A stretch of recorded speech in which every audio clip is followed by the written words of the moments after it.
Whoa, that was hot. Sorry about that. 1, 2, 1, 2. Well, that was a little bit. I was fooling with the controls. All right. Welcome into a Tuesday edition of Pugs Moran Live, the high noon edition. We do this each and every day between noon and 2 p.m. Really, it's just noon and whenever I start to feel faint. Yesterday, I apologize. We went 90 minutes. And it was a rough day for me. I was suffering miserably from allergies. It's allergy season. I know a lot of people are having this issue. So had a lot of people who were brothers in the struggle, brothers and sisters in the struggle, chiming in on my socials last night. I said, "Hang in there. Our whole house is sick," and it's a crazy time too to be going through these symptoms because there's a pandemic going on. So everybody's concerned, like, go get a COVID test. Okay. I've been having these symptoms every year at this time for the last 15 years, whereas I agree that it is important that we all take responsibility for ourselves and our place in the spread of this pandemic that will not go away. I don't believe this is this is just my allergies. Okay, so thank you. I'm feeling much better. A lot of people were very kind. They sent nice well wishes. Even got a call from my mommy. She called me just to make sure. Get a COVID test. You know me, Mom. You know what this is. Get a COVID. Okay, I'm vaxxed. Even if I have it, it's probably not going to kill me. But I also, at the same time, understand that if I am a carrier, I do not want, even if vaxxed, I can be a carrier. I can be walking around asymptomatic, and then I come in contact with someone who's not vaxxed, and they catch it from me, and I'm fine. They die. That's kind of how this whole thing is going down. I'm very responsible with this. I have an authentic vax card that I can show should that be needed. I don't. By the way, we're going to get into that. That's one of the things that are trending here. But yeah, so yesterday's show, I mean, I've always struggled with these allergies since I began moving around the country. Didn't really have these seasonal allergies when I was static and just lived in the Midwest. But as soon as I started moving around and live in other places where, the seasons are different and the weather is different, man, they kick my ass. So yesterday I apologized to anybody who just felt ripped off for the last half hour of Pugs Moran Live, the high noon edition. I was, as I said, I've dealt with these symptoms where my voice starts to go, and I have trouble breathing. Not trouble breathing. I don't want to overstate it. It's just like you can hear my breathing, right? Instead of just, I'm not struggling. I can breathe. I don't need oxygen, but there's like a, like when it comes, you know what I mean? Like you can hear. It's just all the allergy stuff. It's always been that way.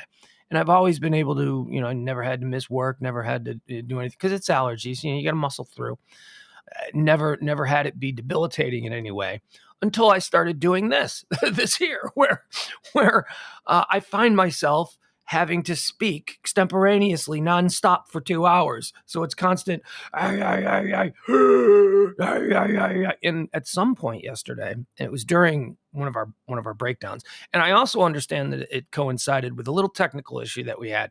And the technical issue yesterday was completely caused by me. I apologize for that. It was me. I was doing something with the new equipment that I shouldn't have been doing because I thought, hey, I can do this now. And no, I can't do this now. So it was a time when I started to, I wonder if you go back and you watch yesterday's show, if you could tell at the moments where I start to get really lightheaded. I was completely out of air, and my brain was like just going, hey, this ain't right. And I've never passed out before. I've never blacked out before.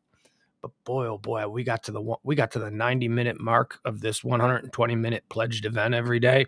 And I was like, okay, this seems like a good time for me to just go lay down. So what I ended up doing was I left here and I ended up going, I had to get some food shopping anyway. So I went to CVS and I got the name brand over the counter stuff. That's what I took, the name brand over the counter stuff. The stuff that I had taken earlier in the day that it had me feeling a little jumpy. I was twitchy, like a little tweaky. It was the daytime stuff. And I think maybe that contributed to my piss poor performance yesterday here on the iNoon show. But lesson learned: you do not buy important medical over-the-counter products from the Dollar Tree. It seemed like a no-brainer to me. One place is charging $8 for it, the other place is charging $1. Why not get the stuff that's, well, I think that when your own health is concerned, go with what you know. So I ended up, I probably ingested something that was like, donkey tranquilizer and sawdust, and they just sell it for $1. I don't know what it was, but I do know that when you buy the name brand stuff, at least there's a brand and a legacy. So excuse me if I sound a little different. I'm still having some issues with my throat. Feeling a lot better today, though. Feeling a lot better. And I welcome everybody into the stream. Thank you for joining me here for your daily roundup of all the things that are trending. And please, thank God that the Premier League transfer window is closed. Thank God that NFL cutdown day is over. And thank God there are no Korean pop band members having birthdays today, because we've actually got real things that are trending. So that's the point of this show. This show, we do all the things that are trending. We talk about topics. We try to get as many in as possible. And I just freeball it, man. I just look at them and then just start ranting. And that's probably why I started to pass out. Not ranting. I try not to rant. I mean, I rant because I'm naturally geared to rant. But, again, the pledge of this show is, if something just obscenely political is trending, I skip right over it. I don't care. Please, let's not do that. I'm only looking for the fun things. I'm only looking for the things that you people and me can go out in the world and talk about with people that isn't going to start a fist fight. Although, good Lord, in the world we live in now, I mean, holy crap, everything causes a fist fight. But let's get to it. There's a lot of stuff going on today, and we need to start here with, on top of the Google trends for this first day of September 2021, year of our Lord. Top of the Google trends is right here, Texas. Texas is trending right on top. Well, actually, that's not true. I just refreshed. Texas is no longer trending. Texas has dropped down to number 3. Trending number 1 across one. Let me check this one. Refresh that. 2. Okay, at least a number of platforms. We've got tornado watches. Now, tornado watches have been issued for Appomattox and other counties in Virginia. There are tornado warnings issued for North Carolina. There are tornado warnings issued in basically everywhere that is right now suffering the remnants. That's a weatherman word. The remnants of the hurricane that took on the Gulf Coast over the weekend, Sunday night into Monday. And so now they're all, you still got the storm. It's not a hurricane, but it's still a bad storm, and it's ripping through the lower Midwest, upper South, whatever you want to call it. And we'll be watching that as tornado warnings in and around, I guess the Washington, D.C. area might be the largest city that's affected here. So we'll keep watching that. Chat room, does my voice sound weird? I mean, or is this actually a pace that maybe works better for me? Because what I'm going through is actually causing me to calm down a little bit. It's causing me to maybe, take my breaths more seriously. I mean, look, I have an issue with this anyway when I'm totally not sick. I mean, I have been in bars arguing with people with loud music playing and music going, and there's smoke and people are talking and it's crowded, and I'm getting into a heated discussion with somebody, and boy, I have more than a time or two in the middle of an argument in a crowded, loud bar started to feel lightheaded, like, oh my God, because I don't breathe properly. I think that I just talk, and then I get to this point where I'm like, so, all right. Yeah, so we got the tornado warnings going. Apparently, there's been a new refrigerated truck invented. That's trending very high. Who knew so many people were excited about the new electric refrigeration vehicles that have been unveiled by Supra electric truck refrigeration technology? People are excited about that. But Texas is trending. Texas is trending for 2 reasons, and one of them is really gross and political, and I don't want to go into it. And the other one should be probably, in my estimation, the most unifying issue that is floating around in the world today. It's certainly floating around in the country today. The first one is the abortion law in Texas. September 1st, there are new abortion laws. And if that's an issue you're interested in, feel free to Google it, but we will not be going into it here. The other reason that Texas is trending today, September 1st, a number of laws are taking effect. We have new medical marijuana laws here in Texas. Medical marijuana programs in Texas set to expand today, Wednesday. Now, what does this mean? I read the story ahead of time. And when I say that, we can get into this issue because Flemmy Byron is saying I'm Flemmy and I'm a bit snotty. Emily Lecht says, I'm sorry, Emily. I get tripped up on last names, so I'm just going to call you by your first names. Emily says that that I sound high. Well, I am discussing medical marijuana, but no, I'm not high. That's I'm very proud of myself. After I came from a state where that was all legal, so certainly we engaged and we saw what that was all about, because I never knew what being high was like until it was legal in my state. And when I moved here to Texas, I have a friend down here who I reconnected with. And he's like, no, man, I just quit. I haven't for a year. I just wanted to see if I could quit.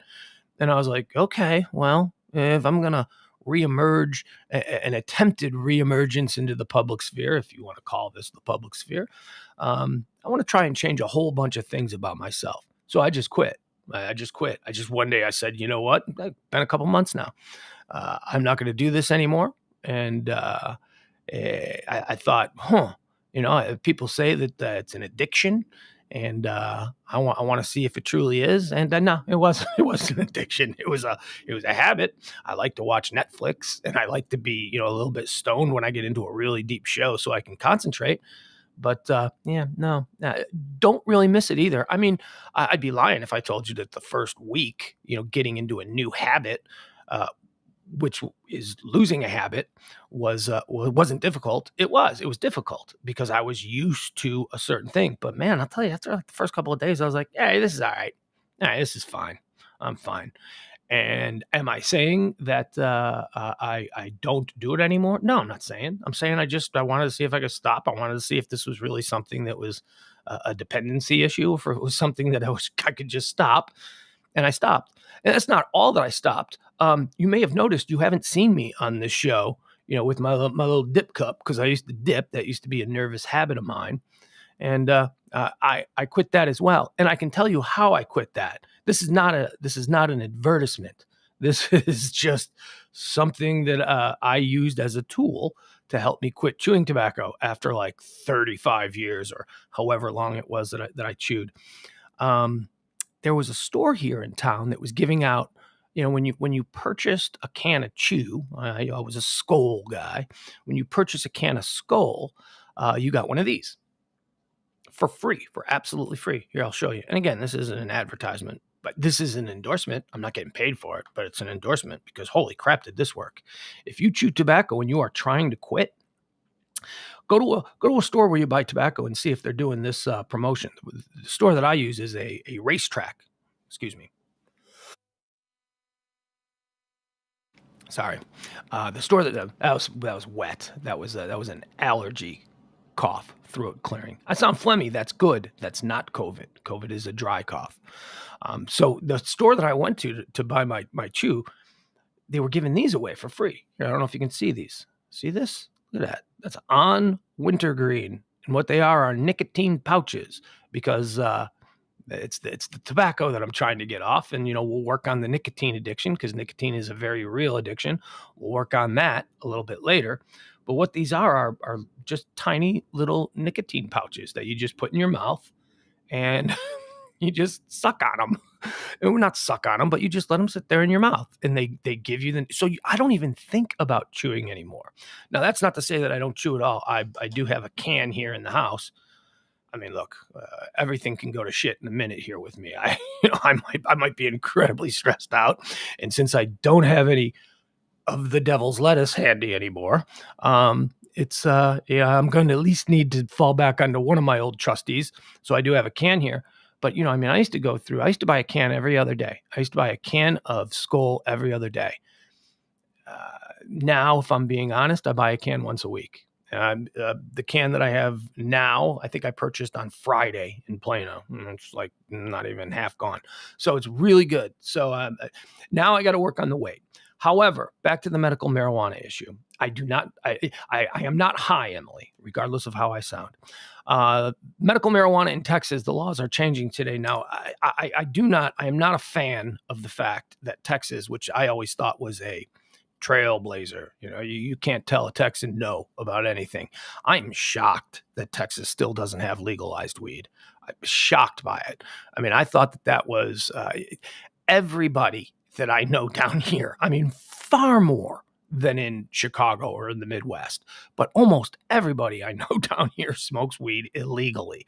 And I've been around some people who this could become a real issue for them if they were ever discovered.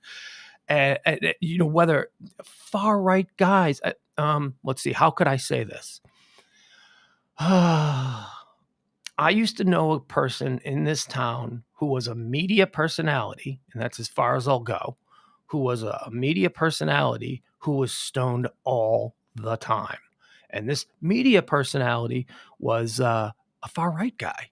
He was a far right guy, and he was a regular. How do I know this? Because we bought from the same dude. The same dude that provided you. Same dude. Hey man, you know who else? Because they're not like escorts. Weed dealers. Weed dealers do not lean heavily on the discretion aspect of their business. So I was told that. I'm like, really? He gets stoned. He's like, oh man, he's like my biggest guy. If he buys more than me, I would be out of business. So here in Texas, I've always thought that this was a crazy issue to be so divisive over. And I understand, it's there's a very large influence in the state of Texas, especially within their politics, with churches, and churches for some reason are really dug in on telling you what you can and what you cannot do.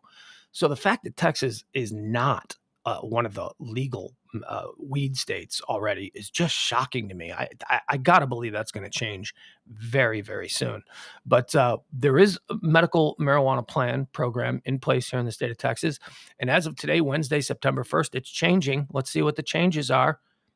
That's the other thing. The state I was from, Illinois, we had medical marijuana first. It preceded the full-on legalization law, which was signed now about a year ago. It went into effect coming up on 2 years, January 1st.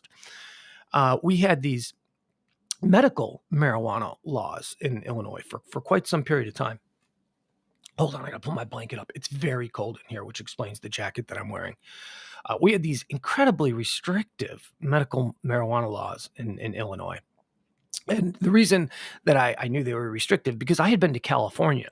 And I had engaged in their sham of a medical marijuana program. The California medical program before full-on legalization was essentially there was a place where you would buy your medical weed, and they would say, do you have a medical card? And you'd say no. And they'd say, oh, okay. Well, if you just want to walk out the door right there, 2 doors down, you'll find a doctor's office. You can just wait in there. And people could literally get their medical license, or get their, not license to sell or grow or anything like that. But people in California could just get diagnosed right on the spot. And it was, excuse me, it was just one of those sort of scam things. You'd sit down and be like, some shady doctor, who's on the verge of being disbarred, decertified. What is it called when a doctor lives? Whatever, not exactly the top flight doctors, not the guys who have rights at Cedars-Sinai and places like that. Just fringe doctors. You'd sit down in their office, and they'd have the white coat, and it all looked pretty real. And they'd say, what's wrong with you? And you'd say, oh my God, I am so stressed out. And they'd go, here's your license. And then you'd walk back 2 doors down to the medical place, and you'd buy your weed. It wasn't like that in Illinois. Illinois was incredibly restrictive. You had to be dying. You had to be terminal. Nothing for chronic pain, nothing for people who were, suffering PTSD. It was all, if you are dying, you can get it. And instead of fixing the medical, restrictive medical laws in Illinois, they just went, you know what, this is stupid. Let's just make it boom. And there were financial problems in the state that also urged this on. There were pension problems, and the state couldn't find all the money that they owed to people, and they couldn't pay for anything. So they legalized medical marijuana, and now it's like a multi-billion-dollar industry taking hold of the state there. Texas also had an incredibly, or has, still does, even with these changes now to the program, it's still incredibly restrictive here. So let me read and tell you what exactly the changes are. More patients in Texas will soon be able to will be eligible for medical marijuana. The changes to state law that take effect Wednesday will allow patients with any cancer to pursue a prescription for, and this is where it gets kind of shitty, low THC cannabis. So, it's legal to buy bad weed. It's legal to buy weed that doesn't really get you high. And that's the other thing that they say, well, we're going to create these weeds that will treat the symptoms, but it won't get you high. Oh, come on. You know, being being calm and relaxed and having funny thoughts and, really enjoying whatever it is you're watching. Why is that a crime? Why is that particular byproduct of this plant? Why is that the one you're restricting? Why are you just screwing with our phone? Why do you care? Why do people care if there's an intoxicant element to the weed? Well, they do. So here in Texas, they think, okay, we're going to make it legal, but we're going to pretend like you're buying from the absolute worst drug dealer in town. We're going to give you the worst weed possible. The changes to the state's law that take effect on Wednesday are going to allow patients with any cancer, which is good, man. It's so, with cancer, you go through radiation, you lose your appetite, nothing gives you them. Look, hey, you want to be hungry, you want a mog, you want to go to an old country buffet, smoke a joint in the parking lot, and then go and hit that buffet. You're gonna have a time, boy. I promise you. That is not an endorsement of illegal activity. I promise you. We here at Pugs Moran Live and the Radio Misfits Network do not endorse any illegal activity of any kind. The amended law also makes it eligible for patients battling PTSD, which is so important. That is a really big one. I can tell you that one of the reasons that when I was smoking regularly, depended on it was because, I suffer from depression. I've talked about that a lot. Here in Texas, there was a doctor that I was seeing for a lot of years, therapist or, whatever you want to call it. Don't want to mention their name because I just don't. But this doctor, not the first doctor, but the stuff that I was being prescribed was terrible. It's just terrible. It puts you in a cloud. Yeah, it does. It helps with depression. These pills are designed to do that, but they make you a total bummer. And they made me. Here's the complaint that I had with these pills that I was taking for my depression. I felt like the bones inside my body were growing, but my skin wasn't expanding. If that means it felt like I was constantly going like this, like, oh my God, I can't.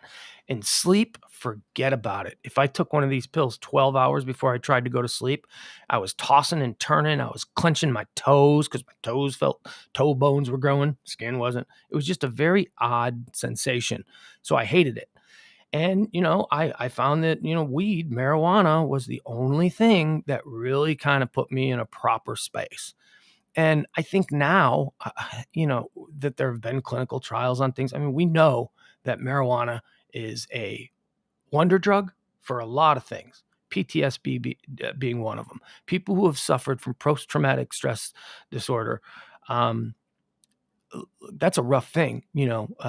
We used to call this, now we call it PTSD, but for 100 years we called it shell shock. It came out of World War I, where people who would veterans of World War I had difficulty adapting to normal civilized society because of the experience that they've had. It's an acid flashback.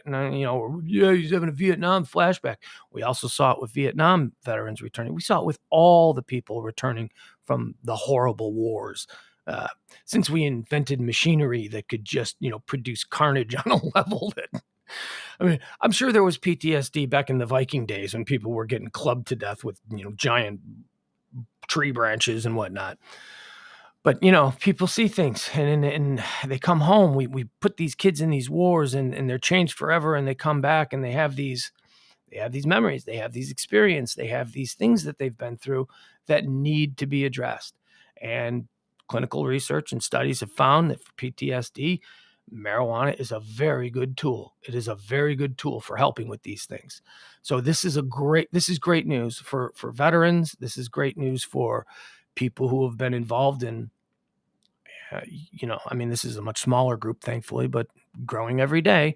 Massive shootings. You're at the mall and somebody opens up. I mean, that's a pretty traumatic experience. That'll change you. I am freezing. I'm sorry. I'm wearing a fall jacket. I was going to wear just a little shirt and a hat. Oh, and why am I wearing hats now? Because I noticed that on the camera with my bald head, there's like a really bad reflection. And one thing that I've learned is that the exec producer and president of Radio Misfits doesn't like glare on his camera. So I'm trying to reduce the glare. That's why I look kind of silly in the jacket, is because it's freezing. You can probably tell by the way I'm. Ugh. So anyway, back to the Texas new laws on medical marijuana. The clinic said the products can range from gummies to a cream or oil, but still not smokable.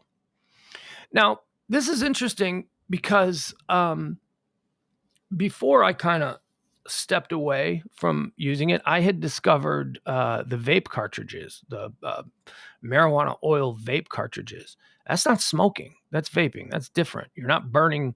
You're not sucking burnt carbon into your lungs. You're vaping. Now I know that this is a new thing, the vaping, and every day people are saying, "Well, you're ingesting particles. It's not good, and kids are dying from vape disease." Okay, those again. Let's not get crazy. That's not something that's a widespread problem. Certain people are going to have problems no matter what. So let's just tamp down on that.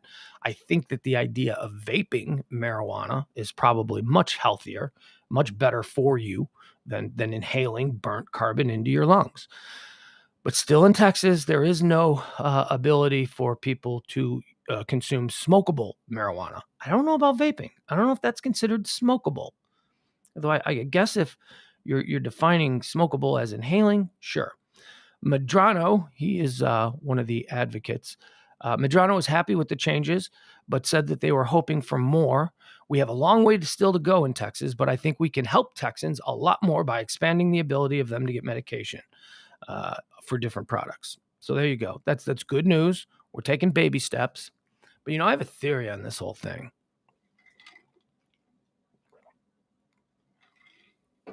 This whole deal with Matthew McConaughey running for governor of Texas, I don't believe that anybody that he will run against, anybody from the establishment of Texas politics, I'm talking about the Abbott wing, maybe even the Democrat wing, I don't know. I don't believe that any of these people, because of being so backed by the evangelical element here in Texas, I don't believe any of these people can come out in favor of legalization. And as I said, that is the one unifying factor, the one unifying issue that I've seen in the state of Texas that will get people to cross party lines in order to vote for somebody who's going to make marijuana legal, because we're not a very serious people, and that's the kind of issue that will get people to come together. Matthew McConaughey could win on that issue. Now, I've not heard. Hey, look, he's not even officially declared, and do I think he'd be a good governor? I don't know. I mean, I don't think any of the governors that we've had in any of the states that I've lived in over the past 30 years have been particularly good governors. I mean, I've never voted for a governor that I've gone proud of that vote. I mean, I think I always vote for what I deem to be the lesser of two evils. But Matthew McConaughey, did Arnold do a terrible job in California? I don't really know. I didn't live in Arizona or California. Did Jesse Ventura do a terrible job in Minnesota? I think he might have. I think he might have shit the bed on that one. I'm not sure. Look, we elected a reality show real estate mogul as president. So this idea of going outside the established political structure to bring somebody in and govern for a bit, it's not completely unique anymore. Ronald Reagan was an actor. People forget that. Ronald Reagan was an actor. He was put forth in the California politics because he was very electable. He was a charming guy. He was a good-looking guy. He looked presidential. Reagan looked so presidential. And, so when you say, well, people, you can't elect someone who doesn't know what they're doing. Well, we're long past that. We've been electing people who theoretically don't know what they're doing, and maybe that's a good thing. So the question becomes, Matthew McConaughey, would I vote for him if he ran for governor of Texas? I might. We've had joke candidates before. If you want to consider Kinky Friedman a joke candidate, I don't think he was altogether serious about it. I don't think he believed he had any chance of winning, but he ran for governor of Texas for a number of years. Matthew McConaughey seems, everything that I hear from him, he seems like a good guy. He seems like he's a little weird, right? He's an actor. He's a Hollywood actor, but he's Texan through and through. Matthew McConaughey is as Texas as it gets. He is Willie Nelson, Matthew McConaughey, and Roger Staubach. Those are about Nolan Ryan. We'll throw in there. These are people who are certainly quintessentially Texas. So, could Matthew McConaughey win with a legalized medical marijuana bill? And does Texas even have the ability where the governor can just sign it into law without the backing of the legislature? I don't know. I don't know. That's how it happened in Illinois. The governor just came in and said, "Okay, I'm governor. It's illegal," and he signed something, and suddenly, like 6 months later, we had dispensaries all over the south side of Chicago, which changed the way a lot of people. I remember a friend saying to me in Chicago the thing that they liked most about medical marijuana was that they could just leave it on the front seat of their car as they drive. They could just have it in their little bag with a little staple and a little receipt, and they could leave it on the seat of their car, and they didn't have to be watching for cops everywhere. They didn't have to bunghole it. They didn't have to wrap it in dryer sheets or whatever and stick it in the wheel well of the trunk. There was none of that nonsense anymore. There was like a freedom among stoners. They were like, I can't believe I'm doing something illegal. And then there were other people who said the opposite. They're like, I kind of like the outlaw aspect of it. I don't like being a normie. Now suddenly I'm fine. Come on, man. Where's my edge? So, it goes both ways. But so the medical marijuana laws are changing here in Texas. They expand today to include people with all forms of cancer and PTSD. You got to ask yourself, why weren't they in the first place? Were they only allowing people who are on their deathbed hooked up to machines? That doesn't seem. But we take baby steps in these areas, and we try to get through. All right, let's see what else is going on. That's Texas. That's why Texas is currently trending at number 3. Oh, hold on, let me refresh it. It might change in the time that I've been talking. Okay. Okay, no, it's dropping. It's dropping because that means there must be new things. Tornado watches still. This is interesting. Britney Spears. What's happening here? Did I accidentally? Oh, I'm sorry. I accidentally touched something. We're going to cancel that. I almost just signed out. I'm sorry. Yeah, Ed is saying it's 97 degrees outside that I might actually be sick. No. Even when I'm at full strength here, Ed knows. Ed's been up in here. This is like a studio apartment that I'm doing this from, and I've got an air conditioning unit that is easily the size of a window, like a big window, and it is there's a jet engine inside that thing. And it blows right down on me when I sit here. It blows right at me. This particular spot where I've set up the studio here, it's freezing. So, and yes, I actually may also be sick as well. Jason Alexander is trending. Do we remember Jason Alexander? No, not Costanza from Seinfeld. We're talking about Jason Alexander, the guy from Britney Spears' short-term marriage. They got married for, I want to say, a day or two, and then the news broke, and everybody freaked out about it. Her parents, where is it? Let's see if I can find this one, because I had this one pulled up. Oh, here we go. Britney and Jason Alexander. Here we go. Okay. This comes from Fox News. We're reading this one. Britney Spears' ex-husband, Jason Alexander, has been arrested at the Nashville airport. He allegedly committed let me see here. He allegedly committed a security violation.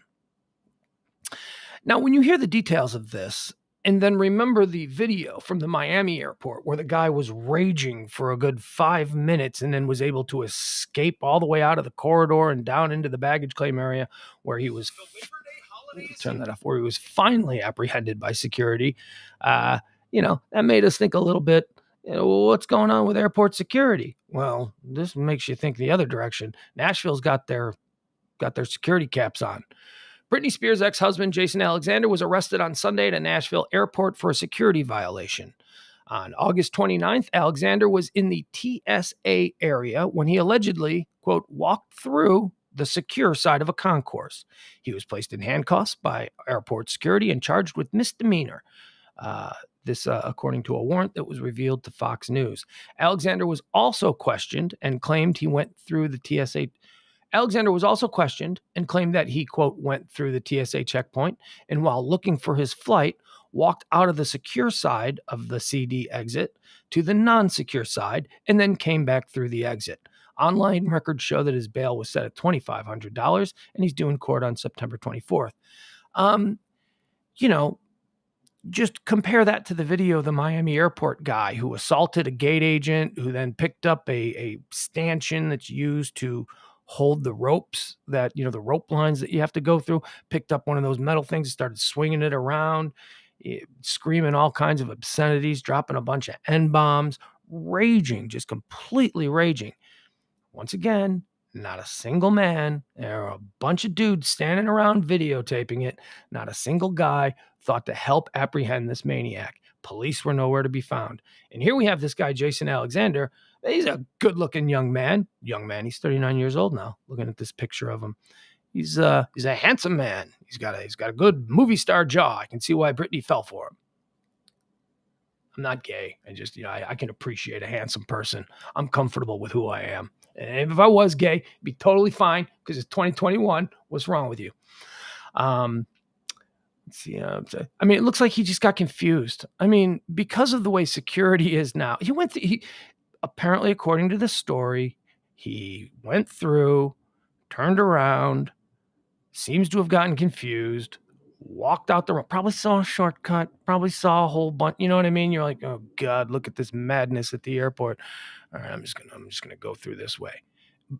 He violated security going in the opposite direction. Now, I don't know that for a fact. I just read that in one of the comments. So he broke security trying to escape where the gates were, apparently.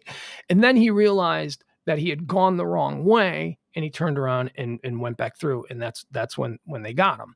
So, this seems silly. But it does offer us an opportunity to talk again about the Britney Spears, Jason Alexander marriage. Do you remember that? Britney Spears' first husband speaks out about their 55-hour marriage. We didn't want to annul it. There's a lot of things. We talked about this back when it happened. This was a big story. This was like, for the kind of show that we did, Britney getting married to some dude no one ever heard about. That was a big story. But I don't remember these details. I remember it was just like a day or two. They went to Vegas, and I was focused on. This was Britney in her prime. This was Britney when she was. I remember thinking, "Who's this guy? Who's this guy she married?" And people were like, "Sure, she married the guy from Seinfeld." Nope, just a similar name. Not similar, the exact same name. Apparently, he's talked about it now, and forgive me for not keeping up. I don't have my Jason Alexander /Britney Google alert set, but apparently he talked about this, and they were high school boyfriend and girlfriend, before she was Britney Squares. Britney Squares. Before she was I'm on medication. See, hear that? That's what I wasn't doing yesterday. I wasn't exhaling after speaking for 20 minutes straight. I don't think we learned that he was the high school. I remember thinking it was just some dude from her hometown. She went back, she big timed it. I'm Britney, bitch. Hey, look at me. She met some dude at the local bar, and they hooked up and got married because Britney was kind of crazy back then. And she wasn't. Britney started out being totally not crazy. Britney started out. Do we all still believe that her and Justin never did it? Remember that story? No, Britney is remaining a virgin. Britney is going to keep her from marriage. Well, that's why she got married to this guy, because she wanted to do it. No, Britney, come on. Britney was sexually active long before that. Come on. Everything that we know about Britney. But what has really come out about this 55-hour marriage to Jason Alexander, especially in light of what we know now about the way her parents have tried. This is a grown-ass woman. This is a grown-ass, successful woman whose parents, especially her father, have had their hooks into her so deeply for so long. Going to the Free Britney movement and all that. She just got freed from her conservatorship. And I'm waiting for the stories of her spinning out. I've seen a couple. Already people are saying, see, this is why we didn't want to give her freedom, because she's apparently doing some things already. Nothing that's top of list, but back then, this was a situation where, look, she was a successful young woman, an international celebrity, and she wanted to marry her high school boyfriend. Maybe she felt she had left him behind. Maybe she was going through some post Justin Timberlake breakup turmoil. I don't know, but she married this guy. They escaped to Las Vegas. What was the situation that he said? She proposed to him like in bed. You're laying in bed in a kick-ass Las Vegas hotel suite, and Britney Spears says, "Let's get married." I don't know. He was a college football player. He was in football on a college scholarship, and he said, "Yeah, I can't do that. I want to go back to college. I want to play football. Look, I'd love to be able to tell everybody that I'm married to you, but quite frankly, I'm just going to go back and tell everybody that I did it with you, and that's going to be good enough." So he didn't want to get married to her, and she apparently, forced the issue, and they went to one of these Las Vegas all-night chapels, and they got married. And then somehow that story broke, and within hours, the just flying wedge of Britney gold diggers descended upon her, led by her mother and her father and her lawyers and all of that stuff. And, they convinced the two. I don't know about Britney. I think she was probably separated and then put back in her veal box, because that's kind of how they treated her. But Jason Alexander claims that he was sat down and he was promised that, Alexander, 39, is best known for being married to Spears for 55 hours in 2004. They were high school sweethearts who tied the knot in Las Vegas, but quickly had their union annulled. Back in July, he spoke about what actually happened in Sin City. He says, this is Jason Alexander. The men in black swooped in, along with her mom and other mom. What is he, British? The men in black swooped in along with her mom and other family members, and they made us sign paperwork under duress to end our marriage. We didn't want to annul it. They lied to us. It was always about controlling Britney and controlling her money, he claimed in the interview. Alexander and Spears grew up in Kentwood, Louisiana together and were young and in love, he claimed. I was tricked by her mom, dad, and lawyers into signing the annulment, Alexander alleged. I was told our marriage could hurt Britney's career. I loved her and was a naive kid who had been raised to trust and respect my elders, just like she had. We were told that if we still felt the same way about each other in 6 months, then we could have a big white wedding. They strung me along for 30 days, which was how long it took to get the annulment finalized. So I couldn't contest it. And then they changed Britney's number so I couldn't talk to her. There have always been dark forces in her life, he further claimed. Spears was about to go on tour for her 4th studio album, In the Zone. Alexander said that the idea to get hitched happened in the early morning. We were in bed talking. They didn't sleep. They've been up all night, I'm guessing. We were in bed talking, and she asked me to go on tour with her. I told her I couldn't. I was at college on a football scholarship. Then she asked me to get married, he explained. We felt like this was a way that we could be together. Britney was already feeling trapped with everyone making money out of her. We figured that if we were married, they would have to let us see each other. Okay, so the family swoops in, and the lawyers get involved, and there's some cagey mofos, aren't they? And they probably laid a deal on him. They said, look, man, yeah, you guys want to get married, that's fine. Nobody has a problem with that. You two kids look cute together, but she's about to go on tour, and we've got this whole image wrapped around her, and we need to get rid of this annulment. We need to get rid of this marriage. Let's annul it. Here, sign these paperworks. And look, here, you guys are still in love. 6 months from now, after the tour, we can do that. We turn that into a big promotion. We'll do a huge wedding, a white wedding. It'll be beautiful, and then you kids can go off. But I think the thing is that the family thought, man, if she's got a husband, what if this husband has ideas? What if this husband is now actually someone who cares about her and somebody who wants to protect her. And what if he starts getting in our faces? So they didn't want any of that. So they got rid of him. They promised a big white wedding.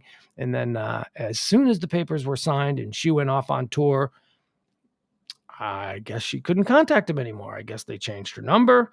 I guess they got rid of his number in her phone, because who really knows anybody's phone number?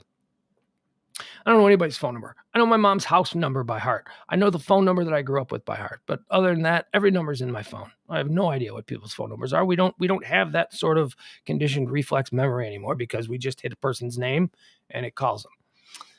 My son, by the way, thinks it's crazy to know people's phone numbers. Well, that's crazy. And some people know their driver's license number. Some people know their credit card numbers. Maybe I should know those, but I don't know. I'm not strong with numbers. Never have been. Just look at my bank balance. So essentially, they duped him. They told him, look, we can do this right and we can do this big, but you kids have to know. Why? I guess he was a kid. I guess he was like 19, 20 years old or whatever.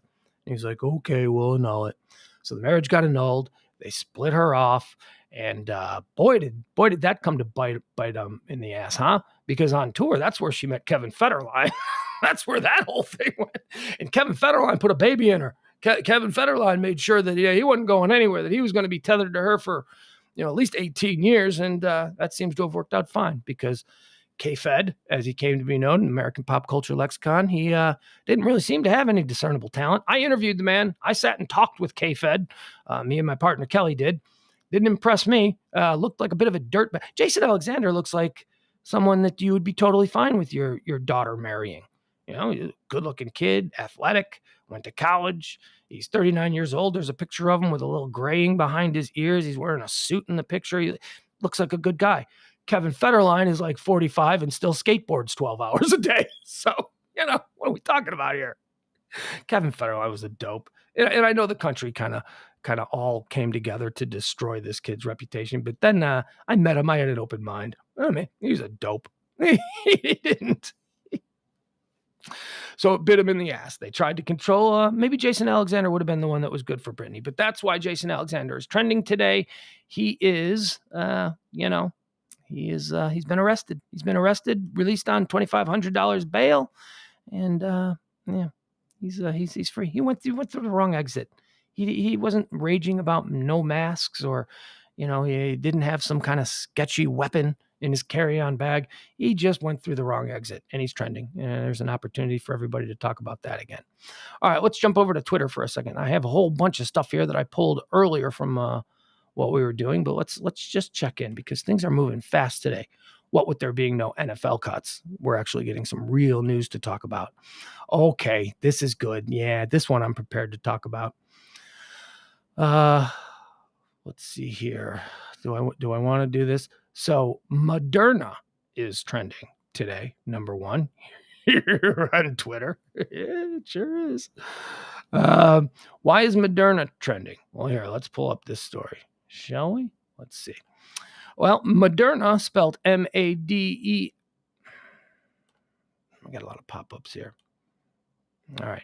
Moderna, spelled M-A-D-E-R-N-A, which I'll explain more on why that's doubly funny for me. It's supposed to be Moderna. Moderna is the vaccine, not Moderna, but Moderna. And a woman from Illinois has been busted in Hawaii trying to enter the state and vacation her little ass off, 24-year-old girl, with a fake COVID-19 vaccination card. Now, these are... I've been hearing about people with their fake vaccine cards. This is going to become a thing. You're going to make it so everybody's got to show their vax card.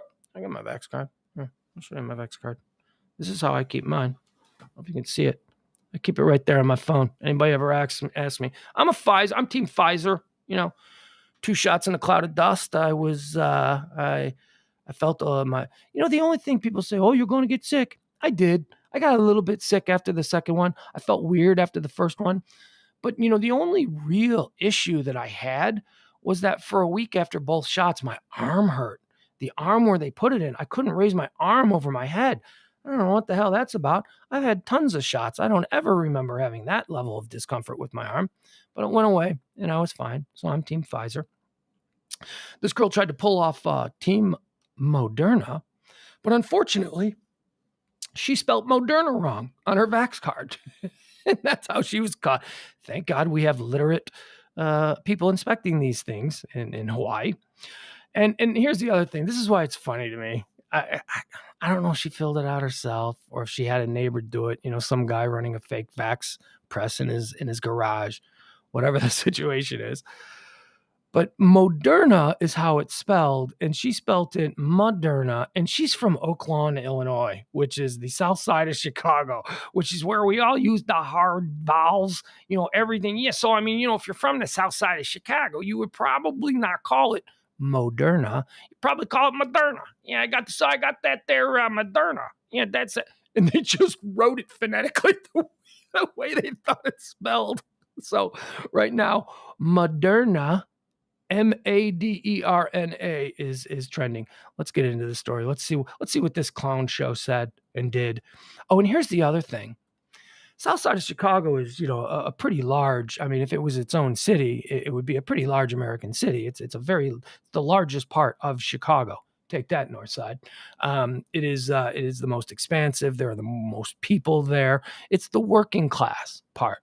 It's the part of Chicago where, people who do working class jobs, and not exclusively. Certainly every area with, a million plus people or whatever in it are going to have different pockets. But for the most part, if you're from the south side of Chicago, you're working class. And it's also where the low income stuff is. So, different neighborhoods, but, it's all sort of glommed together there.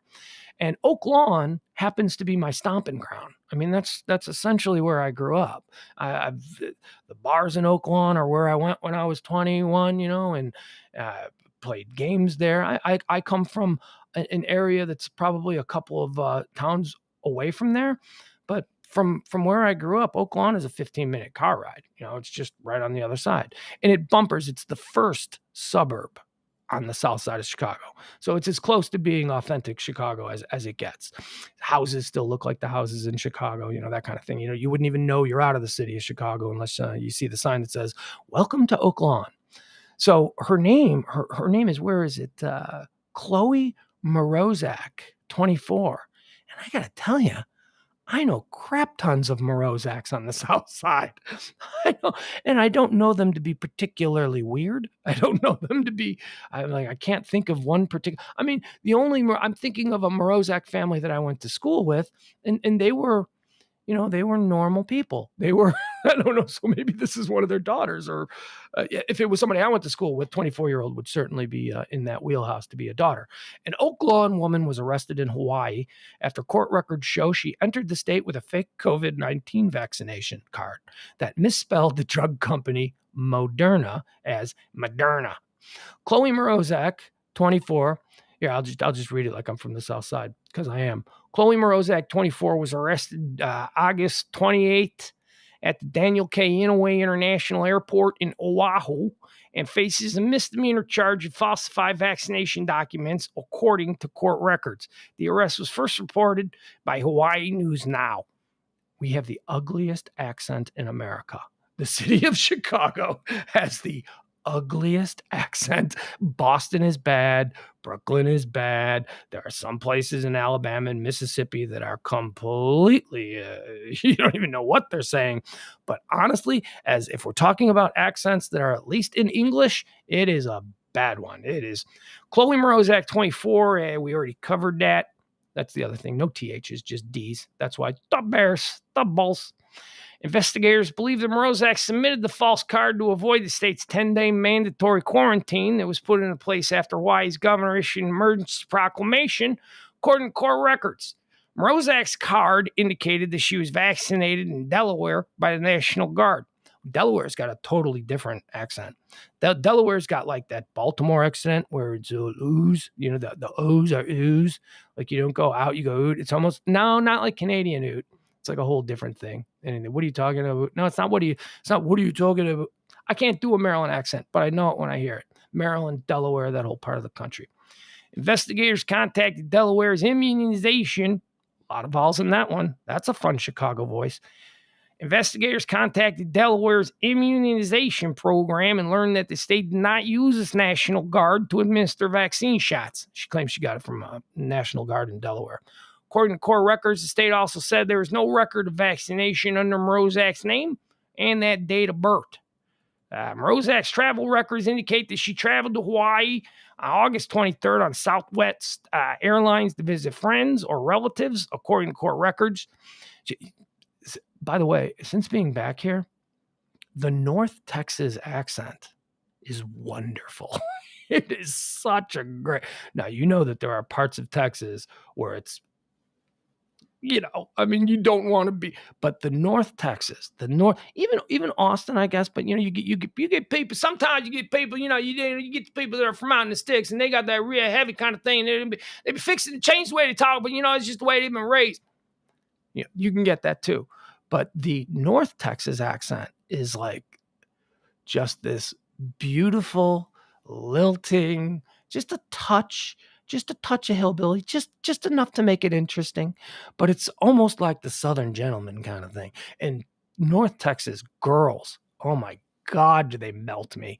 The way they talk. One of the things that I loved most when I came back here, because after a number of years of reacclimating to the sound of, Morozak's travel records listed, when you meet a girl, hey, can I buy you a drink? Hey, what are you trying to do? Buy me a drink. My big brother's right over there. He's got to come kick your ass. And she looks like Pam Anderson, but talks like that. And it's like, oh, Jesus, no, stop it.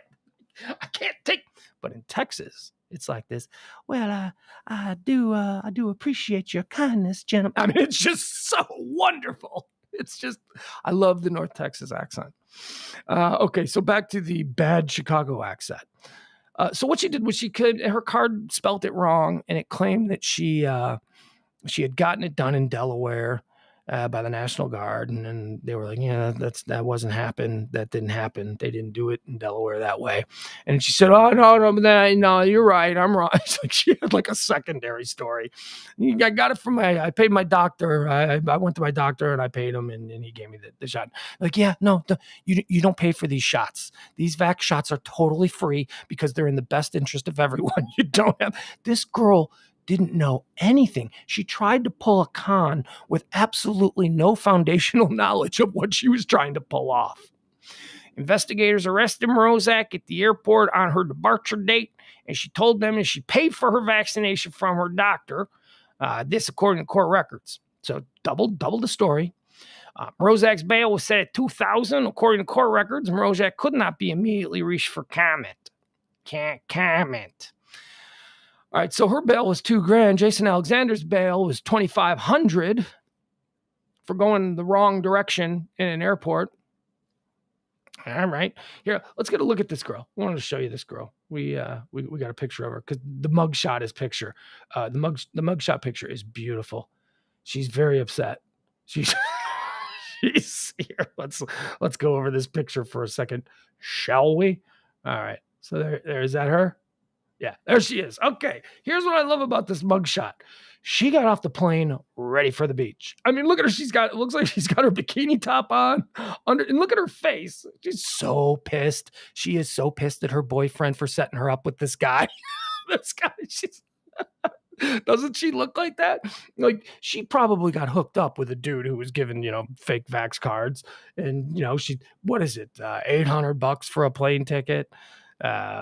However else. Oh, here's the other thing.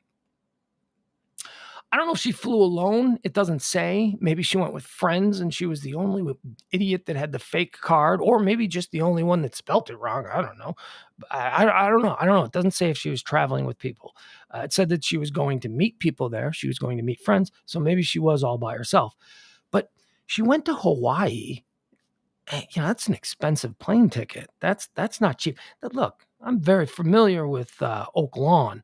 This is probably a girl. This is probably a bartender or a waitress, 24 years old. She probably works at one of those spots on 111th, where she's saving her tips for this trip to Hawaii. 24 years old. She went to Hawaii and she had reservations at a Holiday Inn Express. I mean, I guess some people have to stay at a Holiday Inn Express in Hawaii, but why would you do that?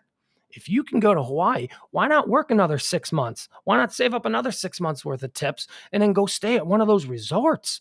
I mean, make the expense. I have never been to Hawaii. And honestly, the plane trip doesn't really sound worth it because I'm not a beach guy. Really? Really? I'm going to go all that way. I'm going to spend all this money, $5 for a can of pop out of a machine. Everything's so expensive there. That's what everybody says. I'm going to stay at a Holiday Inn Express. I mean, that's the kind of place you stay on a work trip in Akron, when you're meeting with your clients. A Holiday Inn Express, I wouldn't even think that they have. I guess they would have to have them. But that's where she was going to stay. Let's see, do we have more on that about who she was going to meet? But look at that picture. It doesn't get any better. She's a cute girl. She's got that South Side, I'll punch you in the face if you talk to me like that. She's got that look going on, which is a very real kind of attitude that girls on the South Side have. She doesn't look happy, though. All right, there she is. Yeah, poor girl. Now she's a national joke. There we go. Sorry, got it back. All right, what else? So that's why Moderna is trending today, because some girl from the South Side of Chicago got a bum vax card. Be careful, kids out there. Lesson to you little leaguers. If you're going to try and fake your way into someplace with a fake vax card, make sure you're spelling whoever the provider that gave you the shot is correctly. Pfizer? Does Pfizer have a P? I don't even know. Let's see. Pfizer has a P before the F, just if you're going to try and do that one. Pfizer has a PFI. Is mine spelled right? Now I got to look and see if mine's spelled right. I mean, the way I got my vax, it was just, it was at like a clubhouse near where I lived, where they sent out a notice that said, if you want to get vaxxed, they're going to be here. And there was a big line of people, and I waited to get vaxxed. And I sat in a nice, comfortable chair, and I played on my phone until they called my name. And I went in there, and it was just, it was a nurse. It was a nurse. Maybe she was a doctor. I don't know. I didn't ask. Probably should have asked the qualifications of the person sticking a needle of unknown substance into my arm. But I figured, hey, take one for the team, right? This is what we all got to do. But what if she spelled it wrong? I mean, what if the person who's filling out the card, because that's who filled out the card, the person who put the shot in me. Well, what if they spelled it wrong? What if that person's an idiot? These things can happen. But again, this was obviously a fake card because she couldn't even trace where it came from. All right. Let's see. What else do we have here? What else is trending? Got a whole bunch of things that I wanted to get into. I woke up this morning and I saw that, do you guys have a little football thing? Art Schleister. Boy, is that a name from the past. Art Schleister was trending. Do you guys know who Art Schleister is, or am I just too old? He's constantly up in the top 5 of greatest NFL busts of all time, but I don't think that's necessarily a fair ranking for him because we really don't know if Art Schleister was going to be a bust in football because it turned out that he was a bust in every other aspect of his life, and that's what upended his career. Art Schleister was an Ohio State quarterback. The other day we talked about Trent Dilfer beating up one of his players. Beating up, I don't mean to overstate it. Getting into an altercation on the sideline with one of his high school football players. And I referenced the Woody Hayes situation. He was an Ohio State head coach, legendary head coach, put his hands on an opposing team's player, turned out to be a Clemson player after a play, and his career was over after that. This was a very early cancelization. Woody Hayes was canceled for manhandling a player on the other team, legendary coach, icon in the state of Ohio. All that went because this old man couldn't control his rage against a former player who tackled somebody. Art Schleister was the quarterback in that game. I didn't know that until I read this, but it makes sense. Art Schleister was a hell of a college football quarterback. He was the number 4 pick taken in the draft that year. He was drafted by the Colts, who I believe at the time were the Baltimore Colts. I think he played like 1 year. This is back when top draft pick quarterbacks were expected to sit the bench, unlike now. Where everybody seems to be able to get play time right from the beginning of their career, except for my new quarterback in Chicago. He's going to sit. He's going to do that. He's going to do the old 1980s way of sitting behind the veteran. Whatever. I won't go off on that. But Art Schleister was a gambler. Art Schleister got banned from the NFL because he was just a degenerate gambler of the highest order. I'm looking at a picture of him here in this story. College. God, the whole world was in front of him. He was top 5 in the Heisman that year. Woody Hayes, the legendary coach, Woody Hayes and Bo Schembechler were notorious. The Ohio State and Michigan coaches at the time, they were notorious for 3 yards in a cloud of dust. That was their offensive game plan. Big, beefy offensive lineman and a running back who could get you at least 4 or 5 yards. They didn't throw the ball. Woody Hayes abandoned his entire career idea of how to play offensive football when he got Art Schlichter. And it was the first time that the Ohio State Buckeyes were slinging the ball all over the field. And like I said, Schlichter was quite a prospect. After a run of prison sentences that spanned 2 decades brought on by a gambling addiction that led to financial fraud, theft, and shattered an NFL dream, former Colts quarterback Art Schlichter has been released from prison. He got out. Good for Art. 61 years old. My God, this guy, again, dude had the whole world in front of him. And because he just couldn't drag himself away from the horse track, he blew it all. My God, demons. You got to have the angel on the other shoulder telling that demon to shut the hell up. Court records show Schlichter, 61, became eligible for parole on June 13th and was released from the Trumbull Correctional Institute in Leavittsburg, Ohio. The next day, he was serving time for federal fraud charges related to a massive ticket scheme that bilked millions of dollars from his victims. So he's been in and out of prison. Like when he got kicked out of the NFL, he didn't immediately go to prison. At least I don't think he did. I think that he was banned from the league for being a degenerate gambler. Pete Rozelle said, will not tolerate this. Now we have gambling legalized in most of these states. So, do with that what you will. That's got to bum him out a little bit. He probably has a lot to talk about with all the guys he met in prison who are there for having a bag of weed on him. Schlichter's status is listed by the Ohio Department of Rehabilitation and Corrections as APA. I don't know what that means. He'll have supervision for the next 5 years. It means that Schlichter will be supervised by, APA, Adult Parole Authority in Ohio. Let's do a little background on this guy. Because again, what a horrible. My advice to anyone coming upon, this is the prosecutor who didn't want him released.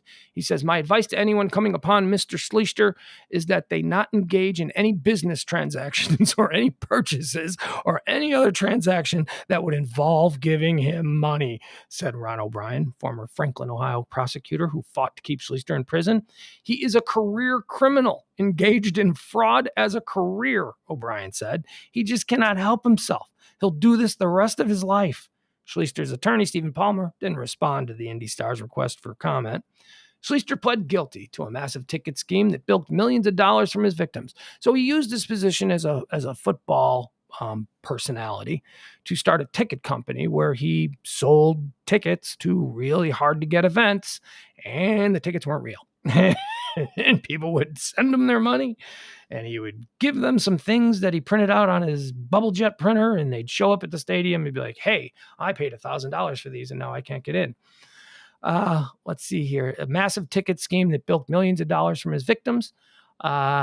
In that scheme, he promised college and NFL game tickets to buyers, but never delivered the tickets despite being paid for them. He was sentenced and released on bond. 4 months later, in January of 2012, Schlichter's bond was revoked due to drug charges. He's a cokehead, too. He likes coke and gambling and probably some drinking in there, too. I'm guessing the demons run deep in this guy. In May of 2012, Schlichter was sentenced to nearly 11 years. So going back to 2012, he got 11 years in Federal Correction Institute in Florence, Colorado, and 10 years in the Ohio Penitentiary. The 2 sentences were to be served concurrently, and with good behavior, Schlichter was to be released in August of 2020. But from inside the walls of the prison, just months before his scheduled release last year, Schlichter was having women outside the prison place bets for him. I don't gamble, so I don't understand this. I mean, I just... I wonder because I like thrills and I understand how that the gambling is a thrill, but I don't even play fantasy football because I don't want my watching experience to be ruined because of something outside thing that I need to happen. You know what I mean? I can't go to Vegas. If I go to Vegas, I'll play a couple of hands of like $5 or $10 blackjack, lose it all, and then I'll probably take like $100 and play the slots. I like the slots. I mean, this is maybe probably good why I'm not a gambler or don't have money to sit at the big tables. because I get hypnotized with slot machines. I consider the slot machine. I was unfortunately rewarded the very first time I played a slot machine with $1,000 win on a $1 pull. It was my ex-wife and I, we were walking to our room, and I took one coin or dollar or whatever on our way, still had our bags in our hand, and I put the little money in the slot and pulled the thing, and $1,000 before I even checked into my room. That's probably not the best way to be introduced to gambling, because I'll tell you, from that point forward, slots were my thing. Lost it all, of course. Actually, I don't think I lost it all. I think the lady I was with was a little bit more responsible than me. She probably took half of it and kept it for bills, stupid stuff. And the rest of it, I remember I couldn't understand how with one pull I made $1,000, and then over the next 10,000 pulls, I did nothing but lose money. It's crazy, but I like it.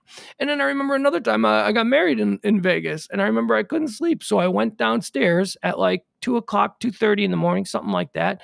My beautiful bride, she was going to bed. She was like, I'm tired. I'm just a little drunk, wedding night, I'm just go to bed. She passed out, and I'm like, ooh, this is an opportunity for me to see if I still have that touch with the slot machines. So I go down there at like 2:30. I was down there at like 6 a.m. just shit. Shit. I mean, it was like, I do, something takes over me when I sit in front of one of those damn slot machines. So it's probably best that I don't venture further into the world of gambling. So I don't really understand how a guy that, gambling has absolutely ruined his life in the case here of Art Schleister. Don't understand how a guy, come on, you're an NFL quarterback. You're the 4th overall pick in the draft. You're the pride of your new town. Everybody's partying with you. Everybody wants to have a drink with you. You're not paying for any meals. You're the new Johnny Unitas there in Baltimore. And you know that there is just one big sort of Damocles hanging over every professional athlete. And that is, don't gamble. That's it. Just don't gamble. And he couldn't stop it. He couldn't. I don't understand how that happens. And it's completely destroyed Art Schleister's life. All right. So that is why Art Schleister is trending. He's back out of there. And if you listen to the prosecutor, don't lend him any money. Don't lend him any money. Don't give him any money. Don't do any of that stuff. All right. So who else is... this is interesting. Some congressman in Oklahoma is MIA. He snuck into Afghanistan. Mark Wayne Mullins. And yeah, that's his name. Mark Wayne, all one name, not Mark first name, Wayne middle name, Mullins. It's Mark Wayne. That's a Southern way to name your kids, right? You just take two names and stick them to Jim Bob, Billy Joe, Mark Wayne. Mark Wayne's a new one. I've never heard it. And I want to sit here and make fun of it, but it ain't terrible. It ain't terrible. With that said, if you just told me the name Mark Wayne Mullins, I would be like, oh yeah, he's a wide receiver at Florida State. I mean, that's what it sounds to me. It doesn't it, right? It sounds like a football player. Sounds like some college football player from the old Key and Peele bit where they do the crazy football names. Representative Mark Wayne Mullins, Republican of Oklahoma, which is another thing. I put this out a long time ago. I think one of the big problems here with our political divisiveness is that we don't actually listen to what anybody is saying and think critically about the words coming out of their mouth, because every time they're on TV, the news and the media, they designate them with an R or a D. And I'm telling you, that is a cheat sheet for people who don't really want to have an informed opinion, that just want to stay tribal. I mean, you can be watching, if you're somebody on the left and you're watching a guy come on TV that you don't recognize, some congressman from somewhere, and you've never seen him before, and you don't know what he's about, you immediately look down to, well, what is he? Is he one of me or one of them? And then if he's one of them, you listen with this preconceived idea of everything that they're about. So I wish the media would stop that, would stop putting let us listen to these people. I mean, we are so polarized. We are so completely partisan in absolutely everything. We're not listening to these people. Some people are actually doing things that are and saying things that we don't hear because we're distracted by what political party they're pledged to. So, my God, imagine if Fox News, well, maybe Fox and MSNBC wouldn't do it because they're playing to a specific base. They want people to be triggered and aligned with a specific team. But something that tries to play the middle or claims to try and play more of the middle, something like CNN, ABC News, and NBC News, those sorts of things, they need to drop the designations. They need to drop the political party designations. I would like to listen to what these people say without being angered, beforehand. Oh yeah, but that guy probably was for kids in cages. Oh yeah, but that guy's probably for vaccine mandates. Don't be triggered. Just listen to what they say. And this guy, Mark Wayne Mullins, he's up there in Oklahoma. He's a representative. He snuck into Afghanistan. Now, this should be a really bipartisan issue. Have you heard about this? What do they call it? Digital Dunkirk that's going on. Look, this whole Afghanistan thing is a mess, and you can't blame the current president. You can't blame the former president, although these two are the ones who are most responsible for the specifics of this mess. You got to blame the last four presidents, easy. Maybe even go all the way back to the way we back in the 80s who are now terrorists. We trained them, we armed them because back in the 80s they were fighting the Russians. The Soviets had invaded Afghanistan, and we certainly didn't want Afghanistan to become a Soviet state. So we got a bunch of militias together, and we're the ones who elevated Osama bin Laden. We're the ones who gave the money, and the CIA trained his initial fighters because those fighters were going against our enemies, the Russians. So stop with this is Trump's fault. This is Biden's fault. This is okay. Certainly there are specifics of what's happening today that you can say, well, this wouldn't have happened if this didn't happen. But really, our Afghan policy over the past easy 40 years has been absolute trash. And specifically, if you want to bear down on it, the policies that we've been following for the last 20 years have been followed by both parties in all four of our previous presidents. Well, you start with W, you go straight to Obama, then into Trump, and now into Biden. It's been a cluster F from the beginning. So please stop it. But this evacuation, there are some things happening there. There are people who are left behind. There are Americans who are still hiding in, their homes, their apartment. They didn't get out on time. And look, it needs to be stated that, and this is maybe not something that is politically correct. I don't even know what the term is anymore. But these people, the State Department, began working and contacting with American citizens in Afghanistan back in March. This deadline to pull out, this was set a couple of years ago. This was a deal that was made a couple of years ago by the former president. The current president kept to the deal, and starting in March, every American there, they were contacted by the embassy. They were contacted by the State Department. They were all said, look, you got to get out. You got to get out. And don't get out. Don't wait till the last weekend. So this is like another one of those hurricane situations where people refuse to evacuate. And I don't know for what reason. Maybe a lot of these were private contractors, and many of them are people who are over there doing business. I mean, they decide, well, I have plenty of time to get out. I'm going to make a little bit extra money here because, boy, am I making a killing with this Afghan business thing that I got going on. I'll just wait till, let's see, I got to be out on the 31st. All right, that's what? That's a Monday or it's a Tuesday. All right, so I'll try and get out that Friday. Well, it all went to shit, man. And the State Department was warning everybody, get out, get out, get out, get out, get out. So we've got this digital Dunkirk thing happening where people on both sides of the aisle, both the Republicans and Democrats, are like really coming together. Certainly they're arguing about why they're coming together, but they are working together. We had a Republican and a Democrat congressman sneak into the country last week, and against State Department wishes, trying to get people out. You got Glenn Beck doing his thing where he's getting the Christians out. You got Eric Prince with Blackwater, trying to get rich people out who can pay $6,500 for a seat. But this Markwayne Mullin is over there trying to get folks out. He disappeared. He went through Turkey. He had a whole bunch of money that he was going to use to pay. You got to bribe people now. We're talking about different bands of gangs that are in charge of different roads, and you want to get in, you gotta. It's like the horror stories you hear from people who go to Mexico and drift a couple of miles outside of the resort. You gotta pay if you don't want to have bad things happen to you. So he got tripped up in Turkey because Turkey wouldn't let him cross borders with that much money, and he's been missing. Dude's been missing. They can't find him. Representative Markwayne Mullin of Oklahoma, his office said in a statement late Tuesday night that he's completely safe, but they're not saying where he is. But don't you worry, he's completely safe. After he reportedly made several attempts to travel to Afghanistan, he is the third member of Congress, as I mentioned earlier. He's the third member of Congress to make such an attempt despite repeated warnings from congressional leaders and federal agencies.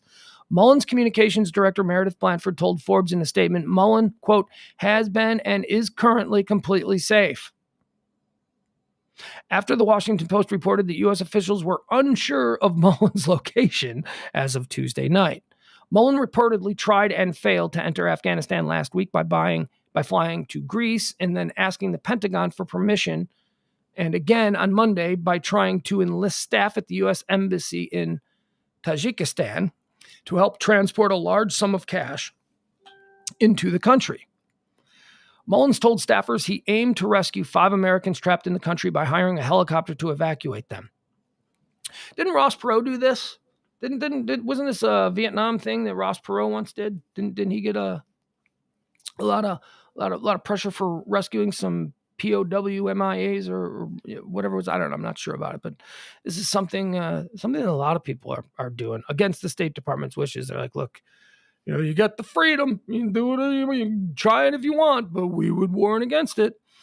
Mullin told staffers he aimed to rescue 5 Americans trapped in the country by hiring a helicopter to evacuate them, and berated and threatened the staffers when they declined to violate Tajikistan's laws limiting the transport of cash.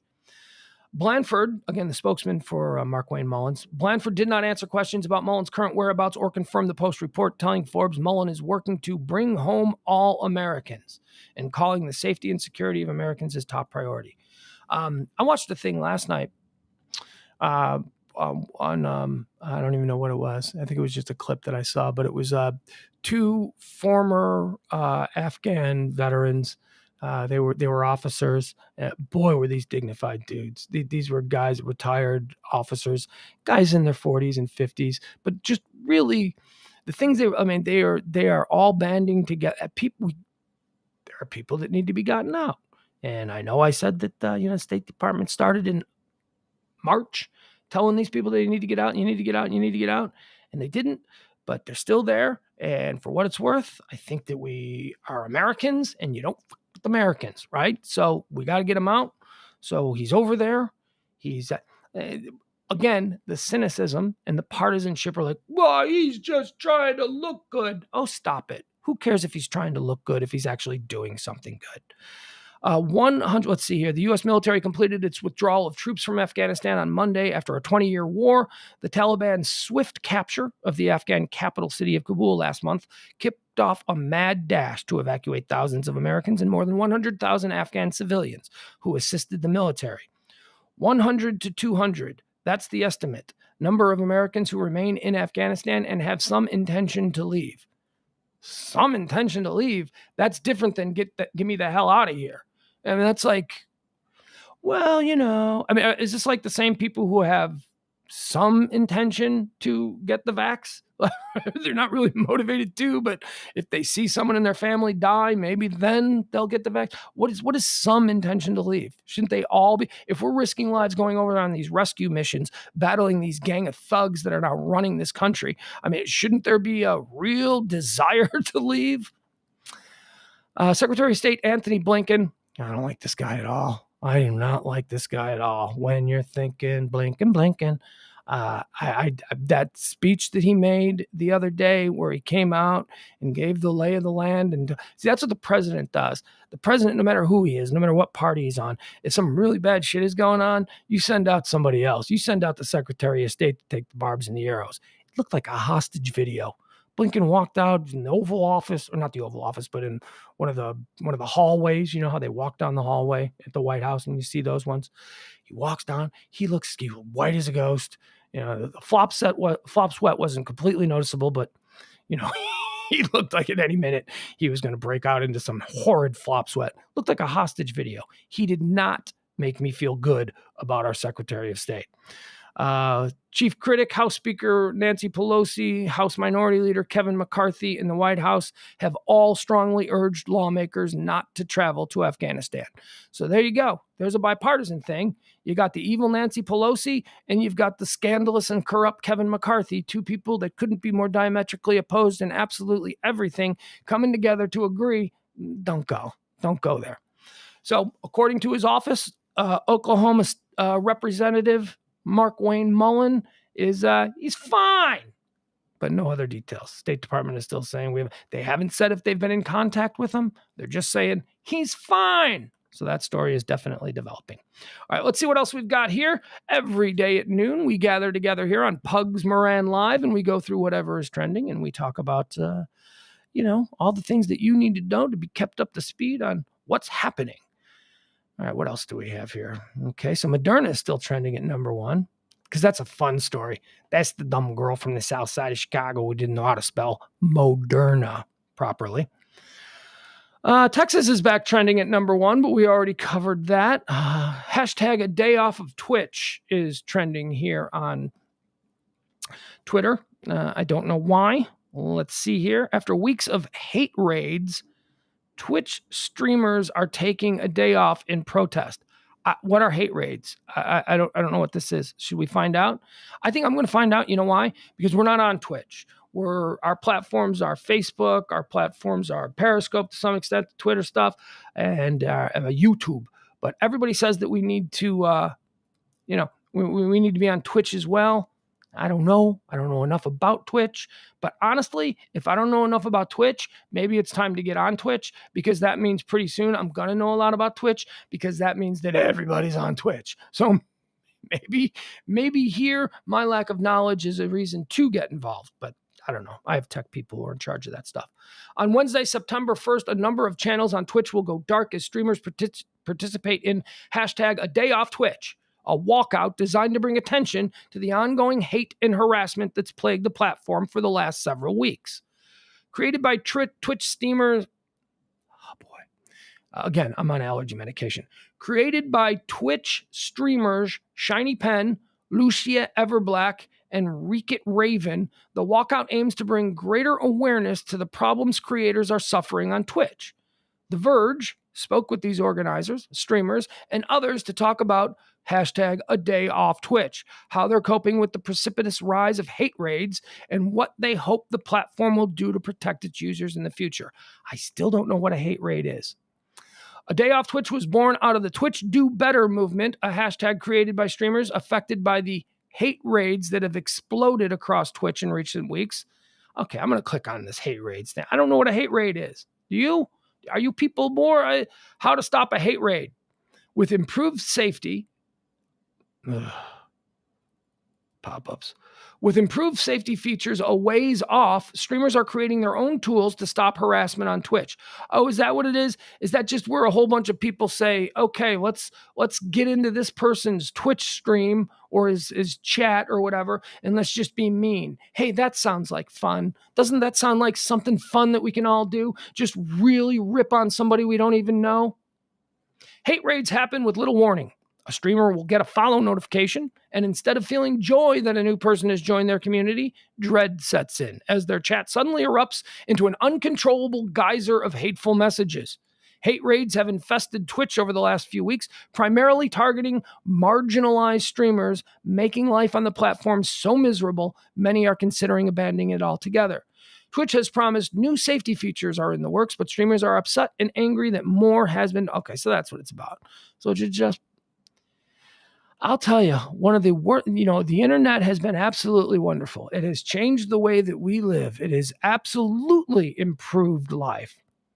But, there's also a lot.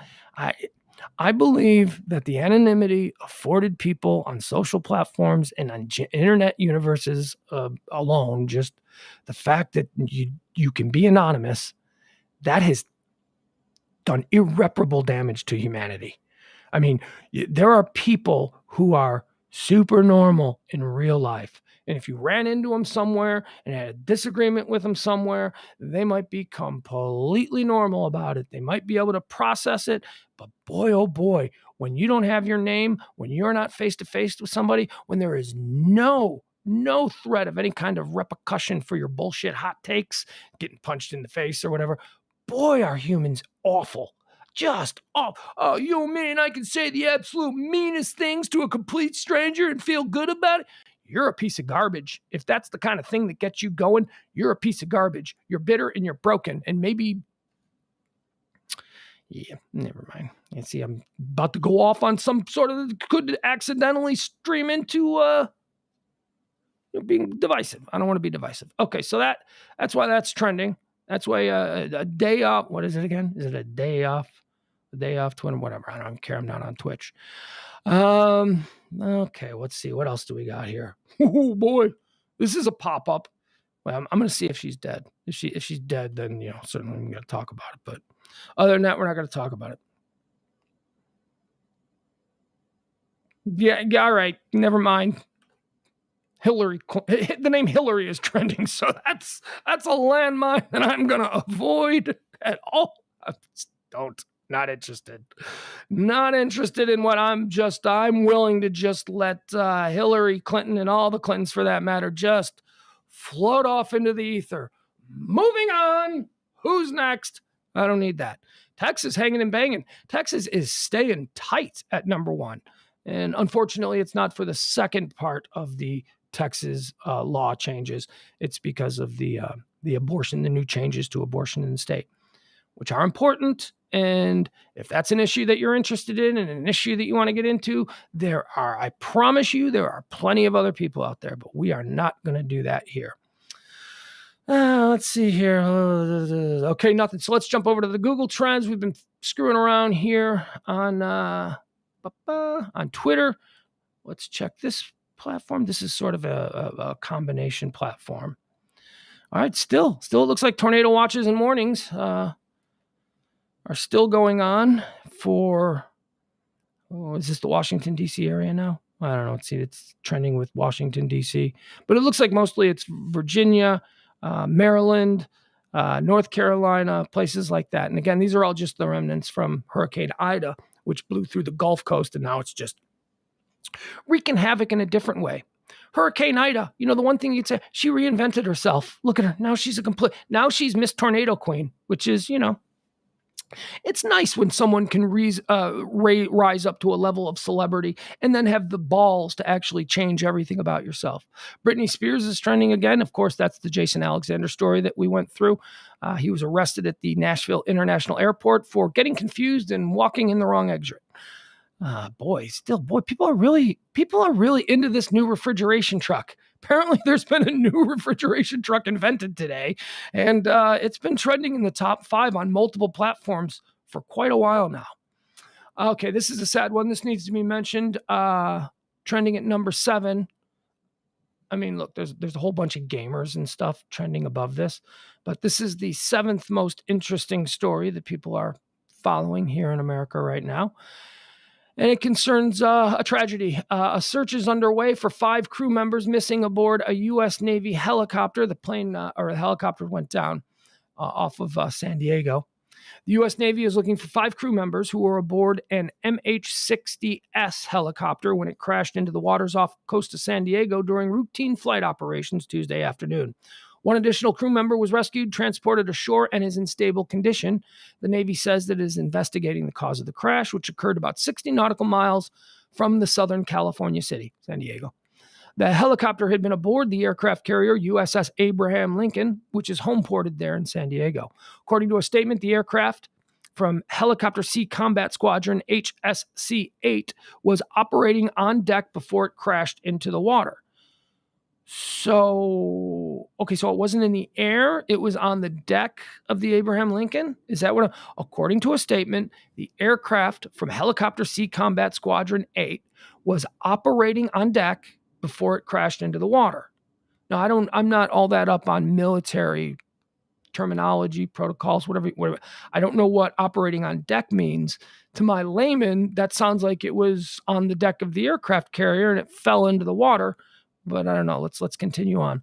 5 additional sailors aboard the carrier were injured but are in stable condition. 2 sailors were transported ashore for treatment, while 3 who had minor injuries stayed on board. We ask that you please respect the privacy of the families of our shipmates directly affected by this tragedy and keep all of Lincoln Nation and our embarked shipmates in your thoughts and prayers during this incredibly difficult time. Coast Guard and Navy air and surface crews are conducting the search and rescue operation.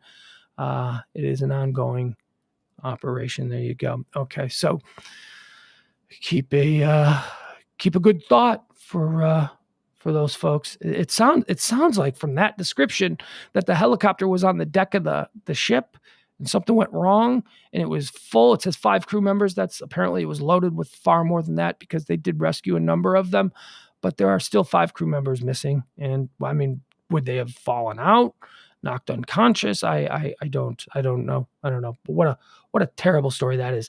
Pittsburgh is trending as well. Pittsburgh has flash flood warnings.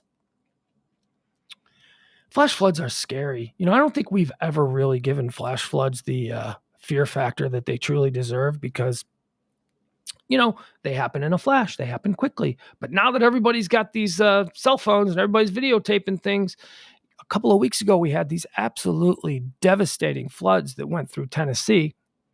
Oh, and by the way, that's the next story that's trending. We'll explain what that is. And people were actually, I couldn't watch them. I mean, I was told what it was and by the little thing on the screen, disturbing video, blah, blah, blah. But, I hear enough, you hear the beginning of it and then I just, I move away from it or I walk out of the room. I can't stomach it. But people in the flash flood in Tennessee from a couple weeks ago who were like hanging on to branches, they were videotaping themselves. They were streaming what was happening to them. And a number of them knew they were going to die, and they did die. And those videos are out there now. That's a little bit different than an event going on, and you are videotaping it instead of helping someone who's obviously in need, like we saw in the Miami airport situation where a gate attendant was being raged on by a freak who was completely out of control, and all of the men in the area were just standing around. Hey, check this out. I ain't getting involved.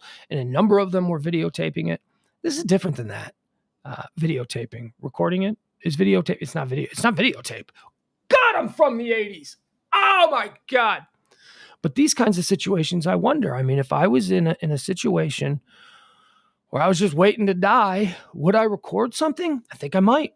I think, you always have things that you want to say to the people you love. You always have, it's an opportunity, so I don't fault these people who tragically met their end for pulling out their phones while they were waiting to die and videotaping. You know who I do fault, though? I fault the news media for showing them. The news media doesn't need to show that shit. We've got video of someone who was moments after recording this swept away and never seen again. Where is the decency? Why in the hell would someone in a newsroom, in an editorial meeting, why would they say, wasn't there anyone in the room who went, we shouldn't be showing this. I mean, this is not only vulgar, in what you seem to be trying to get out of it. You're trying to get clicks. Hey, when we come back from the break, we're going to show you what happened to this lady. And then it's like some lady, holding onto a branch, holding her phone, telling her children that she loves them.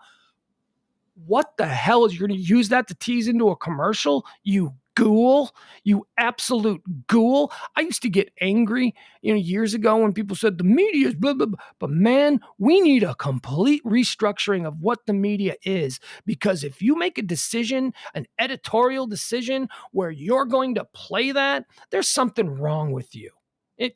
Look, those videos were out there. I've been doing shows during the time. I would never in a million years show that. You know why?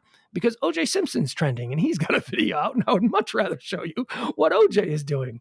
OJ Simpson is trending. So why the hell is OJ trending? He's got football hot takes. Apparently OJ Simpson, he wants to get back into the world of punditry. So let's see what OJ is saying. All right, here we go. All right, Juice, let me have it, buddy. Let me see what you got going on.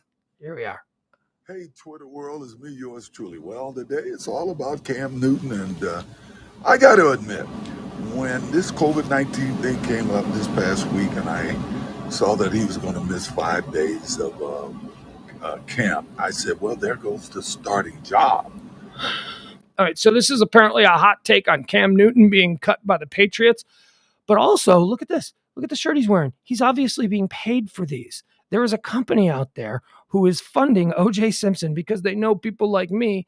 I follow OJ Simpson on Twitter. I want to see what this creep is getting into. I want to keep tabs on him. But look at that. He's wearing a shirt, Tap or Tat. It's like a nicotine patch, like these things that I was showing, the things that help me quit tobacco. Well, you can't see it now. So here, let's see what he has to say. Let's hear his hot take as it concerns to one Cam Newton. Because this Mac Jones has been spectacular. And once Cam lost that starting job, I'm still a little surprised they let him go, because it's not like they're paying him an exorbitant amount of money for a quarterback. But I don't think he's surprised they let Cam Newton go. Meanwhile, we're all surprised they let him go. Cam is cut out to be the backup. I think as long as he's fighting for the job, he's going to be positive and on the sideline, knowing he's the backup and has no chance of getting in the game unless this kid get hurt, because I don't see Mac Jones playing himself out of that position. I just don't get why any quarterback in the NFL. There is nothing particularly interesting about OJ Simpson's hot take concerning if he is trying to position himself as some sort of digital Twitter football pundit. He's gonna have more hot takes than this. As important as they are to their team, won't go and get the shot. A lot of them won't even admit if they have it. You're exposed to the public. You're the star of the team. You got other players that you're playing against on the other team. Maybe one of those guys got it. He's tackling you.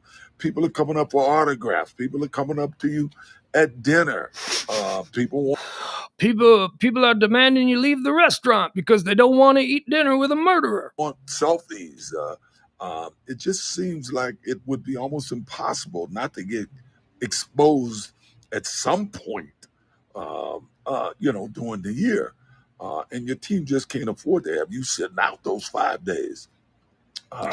Cam is not Jameis Winston. Jameis set out a season, but he learned his craft during that time. Watching Breeze, being coached by Sean Payton, and he knew he had a chance at being a starter. Right now, Cam's chance at being a starter maybe could be in Miami and possibly down in Houston, where I think he's a better version of Tyrod Taylor now that it appears that Watson won't be around. Anyway, come on, guys, especially you quarterbacks, go get the shots. Tell the public you got it and wear your mask. All right. As a vaccine advocate myself, I'd like Juice to sit this one out. I don't need Juice to be on my side of the vaccine argument. Just and also that was a terrible Cam Newton take. Look, the problem with Cam Newton is that tremendous athlete, one of the greats, just an absolute horse of a man. horse of a quarterback. He was certainly one of the quarterbacks that revolutionized the position that we've seen in the last decade, moving from the traditional pocket passer to somebody who could be 1,000-yard rusher. I mean, that was Cam, but Cam can't throw. Cam can't. Cam is broken. Cam is still deadly as a running back. I mean, that's why Belichick, ran so much last year. I mean, they know Cam Newton is now, he used to be a multi-threat quarterback, and he was. Look, you say whatever you want, but God bless. Father Time catches up with everybody, and the injury bug is something that doesn't necessarily go away.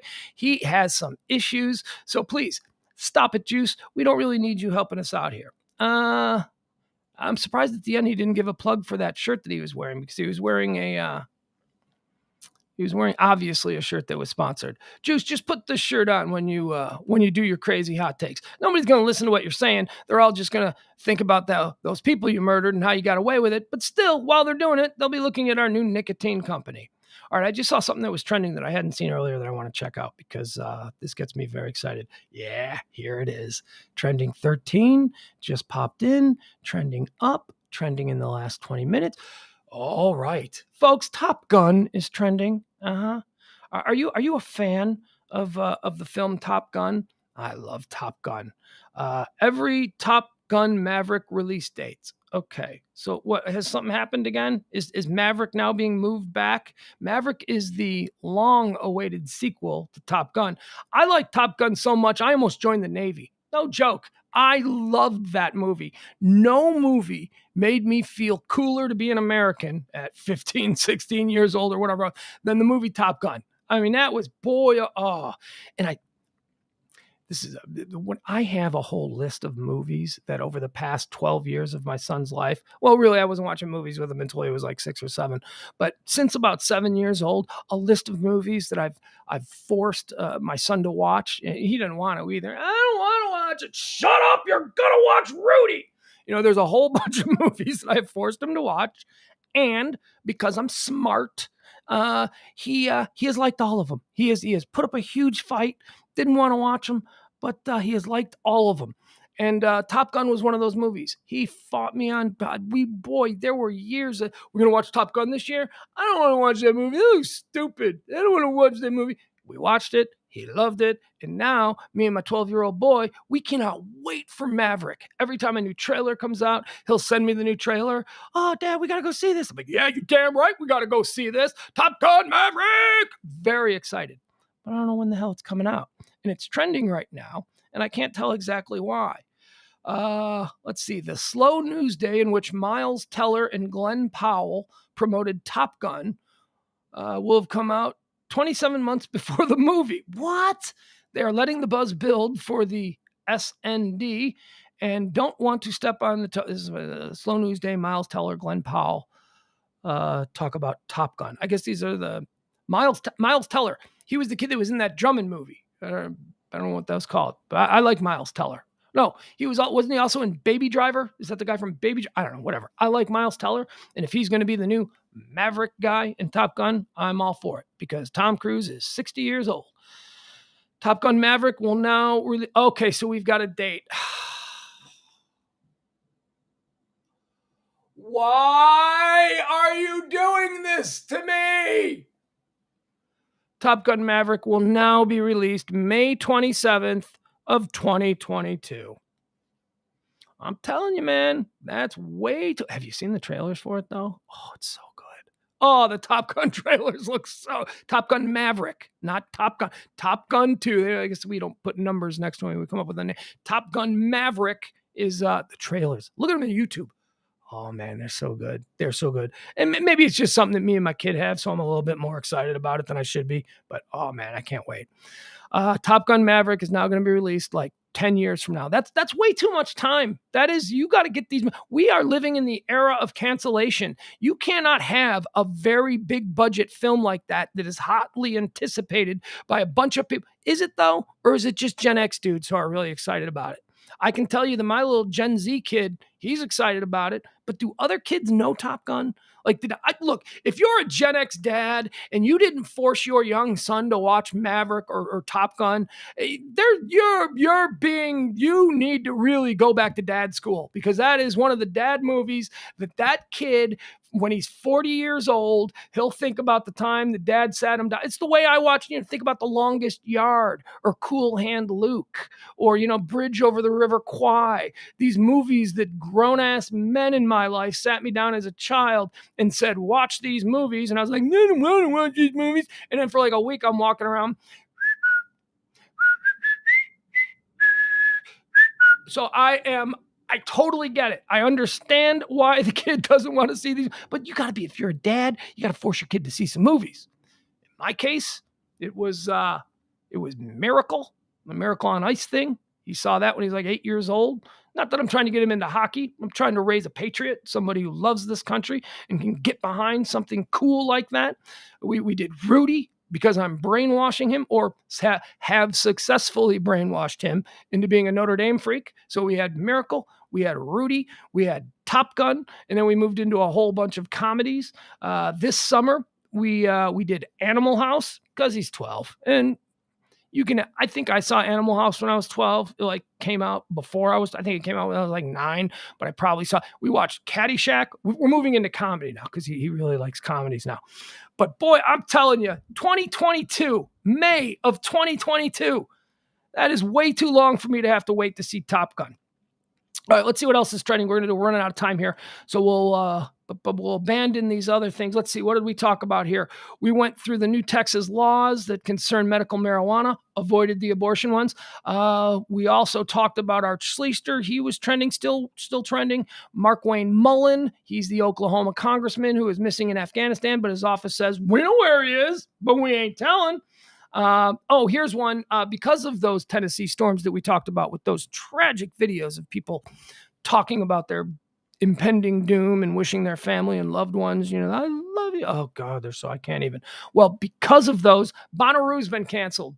Bonnaroo, the big, I always thought that of the three big ones, you got Coachella, which is something nobody's ever going to go to unless you're like a fancy rich California person. That's Coachella. Then you got Lollapalooza, which is the one in Chicago. And that's kind of everybody. They got all kinds of things. Started out as a strictly alt rock festival, which has now changed with the times and is now just sort of an all-encompassing music festival. That's sort of you come to a big city, you don't have to come, you don't go to Lollapalooza and just, sleep in a tent. There are nice hotels. There are millions of other things to do. It happens in the middle of downtown Chicago. So that's sort of all hands on deck, everybody welcome kind of thing. But Bonnaroo, I always thought Bonnaroo was for the dope smoking hippies. I always thought Bonnaroo was where if you didn't mind sleeping in a tent and fighting off mosquitoes, you could hear fish. But Bonnaroo has completely changed, and it's not happening. It's not happening because of those storms that went through there, the flash flooding that took out most of the camp area where Bonnaroo is underwater. So they said, with regret, we are now canceling this year's Bonnaroo. They're going to try and reschedule it for next June. But here's something that I found interesting about this. I was looking over the list of people who were performing at the Bonnaroo Music Festival this year. And again, it has been canceled. Foo Fighters are the big name. Foo Fighters are the band that seems to be, closing out the festival, being the big one.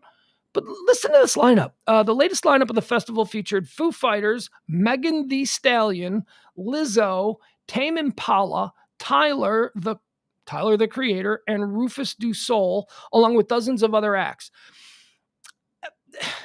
Foo Fighters doesn't seem like they would play with any of that. Look, Foo Fighters are nice and they'll play with anybody. But when I was a kid, you couldn't get me to go to if I went to a Foo Fighters show and you trotted out Tyler the Creator, there would be anarchy. That was not the same kind of music. And how dare you expose me to something that I may accidentally fall in love with? How dare kids today? I got to give kids credit today. I got to give young people credit. They are way more open-minded musically than we were. I don't listen to much music radio because Spotify is a thing and Pandora is a thing. And why on earth would I listen to commercial music radio? Ugh. All right. But, in my day, you stations, this was the rock station. This was the classic rock station. This was the alt rock station. This was the adult contemporary station. This is the adult alternative. And nobody ever, people lost their jobs for accidentally playing a song in the wrong format. And now we've got these massive music festivals that are just bringing all kinds of groups together. And I think that's probably a good thing. I think that is, everything is these kids today. Hey, when it comes to music, they're far more open minded than we were. We were closed minded. There were so many bands that I now in this age that I loved that when I was little, I wouldn't dare admit loving. Wouldn't dare. What are you, a gay guy? Why? Because I actually like I don't know. Because I like George Michael. The dude can sing. He brings me to tears. Have you heard the duet that he does with Elton John? So I mean, kids today, man, God bless them. My son is a perfect example of it. My son loves classic rock. He loves classic guitar rock. When we go jet skiing, he controls the music. And you know what he plays? You know what his favorite two songs when he's jet skiing, because you're only allowed to jet ski for a couple of songs because dad wants to have his turn. He immediately goes to Rainbow, Since You've Been Gone, and Thin Lizzy, Jailbreak. This is a 12-year-old kid. And at the same time, he loves hip hop. He loves all kinds of hip hop. And he also loves, actually, I don't know that he loves country music, but I just find it so interesting that if I was 12 years old, and this is a kid that's like listening to music and enjoying music that was around 40 years before he was born. If I had done that when I was 12 years old, oh my God, I'd be the weird kid in the class. It'd be like, hey, did you hear the new Motley Crue? Nah, kids, I'm listening to some Glenn Miller. I mean, that wouldn't have worked for me. It wouldn't have worked. We were so different. That's one of the good things. Plenty of things to be critical about with kids, but one of the really good things is that they seem to be a little bit more open-minded. All right, that's going to be basically it. We'll do one more quick pass through the trends to see what else is happening here. Is there anything that I missed that seems important? No. Look, the refrigeration truck, apparently the world of transporting frozen meats has been completely radicalized by the introduction of this new refrigerator truck that everybody seems to be very, very interested in. Yeah, nothing to say. We're still got the tornado warnings. We still got Britney Spears and Jason Alexander. It is a slow news day. United States Navy helicopter. Keep a good thought for those people. Let's hope that ends. I mean, what am I saying here? Just keep a good thought. Do it in any way that you can. All right. The bummer news of the day. Well, there's a lot of bummer news of the day, but the one that's really going to stick with me is that Top Gun is now not going to be released until May of 2022. All right, so that's going to do it. Really a slow news day, but a slow news day is a good news day for what I'm trying to do here, because a slow news day means it's a bunch of silly stories, a bunch of non-divisive things. Nobody's at each other's throats. There were a couple of minefields that we danced around, but I hope that I've given you a pretty decent roundup of everything that people are talking about, without being fight starters, without stuff that you can, we ain't doing that here. I'd invite you to join me again for the Pillow Talk edition of Pugs Moran Live. That happens every night right here, same place at 10 o'clock. We call it Pillow Talk, 10 o'clock, and it's a little bit more loose, a little bit more fun. I got some things I want to go over there that I would not do here because they are two different kinds of shows. What else do I need to say? Oh, yeah, you may have noticed we've got some cool ass art going on back there. We're going to be decorating the walls from time to time as we build out this studio and make things look good. That is a wonderful young local artist by the name of Wendy Marie. You can find more of her stuff if you want to look at it, or heaven forbid, purchase a piece of art from this local artist. You can go to wendymarieart.com. That's wendymarieart.com. And once again, I can't make this clear enough. If you're a supporter here early on, look, I've now been working 2 weeks straight with no income, and the people around me are helping us out with this whole thing. There are dudes who are not necessarily, despite the fact that we are living in this pretty palatial area, that has to do with other factors. That's a whole other thing. There are people who have invested money in this. There are people who have worked their ass off to make it possible for me to be able to do these 2 shows daily, one at noon and one at 10 o'clock. So as we build out and as we move forward, help us in this way. Look, I'm not saying that we're never going to pitch for money. We might put a link up that you tip the show or help us out, because honestly, maybe at some point we'll have a title sponsor. We don't know. We're not there yet. We're not up and running to the point where we feel confident that we can deliver on what we promise. So right now we are just, I'm particularly spinning my wheels, and I'm doing this as a labor of love. And I'm going to keep doing it. I promise I'm going to keep doing it. Even if I have to go drive Uber or do, food delivery or anything like that, I will do whatever it takes on my end. The way that you can help right now: share the show, talk it up, like things, forward things, help us with all of the numbers on the different platforms, whether it's, likes, whether it's shares. Tell people, grow the show. Every day we see new people. Every day I see a new name that I haven't seen in a while. Someone that's an old listener. If you're an old listener and you have friends who used to be listeners to the show and you want to check it out, help us out in that way, and maybe we can grow this. We're going to expand. We're going to have the ability for me to talk to people. We're going to have the ability to split the screen. I may start bringing in co-hosts to work with me from time to time, because this is very difficult. 2 hours of just me speaking nonstop.